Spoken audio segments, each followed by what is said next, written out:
నా తల్లిపై ఫీలింగ్స్ వస్తున్నాయి అని ఒకరు, నా కొడుకు నా పట్ల ఇలా ప్రవర్తిస్తున్నారని ఒకరు, మా అన్నయ్య నాతో ఇలా ప్రవర్తించాడు అని ఒక అమ్మాయి, ఇంకొక 2-3 మెంబర్స్.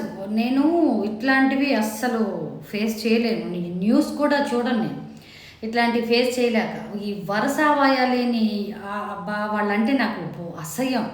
చాలామందిని నేను తొందరగా అన్నయ్య అని పిలవను, ఎందుకంటే వాళ్ళ మనసులో ఎలా ఉందో మనం పిలిచి ఆ పేరుకున్న వాల్యూ అనేది పోగొట్టకూడదు. వాడు కరెక్ట్గా అనుకుంటేనే పిలుస్తానన్నమాట. ఆ తీరులో ఉంటుంది నాకు. బేసిక్గా చాలామంది ఎందుకు అలా నవ్వుతారు అని అంటారు. నేను చాలా కూల్గా కనపడుతూ నవ్వుతూ ఉంటా, కానీ నాకు బేసిక్గా కోపం ఎక్కువ అన్నమాట.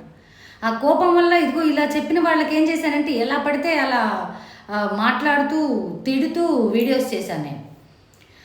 వీడియోస్ అట్లా చేయడం వల్ల నాకు ఇన్స్టాగ్రామ్ వాళ్ళు 15 days బ్యాన్ చేసేసారు. మేము రీజన్ అడిగాం ఏంటండి అంటే వైలెంట్ కంటెంట్.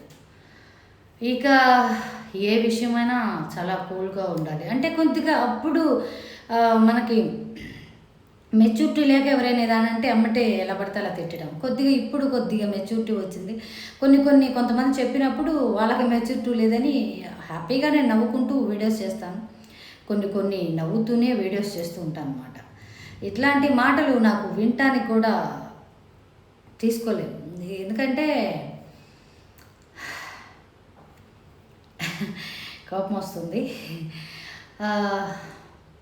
ఇప్పుడు ఫోన్ నెంబర్ పెట్టిన తర్వాత చాలామంది అబ్బాయిలకి అర్థమై ఉంటుంది ఎంత ఏంటి మేడం అట్లా మాట్లాడుతున్నారు అంటే.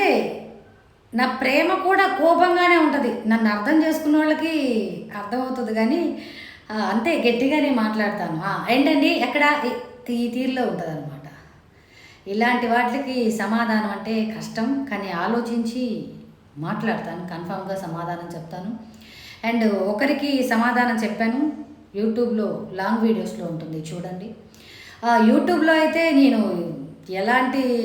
ఇట్లాంటి కంటెంట్ అంటే పోస్ట్ చేసేటప్పుడు చాలామందిని కనుక్కొని చాలా జాగ్రత్తగా పోస్ట్ చేస్తుంటా.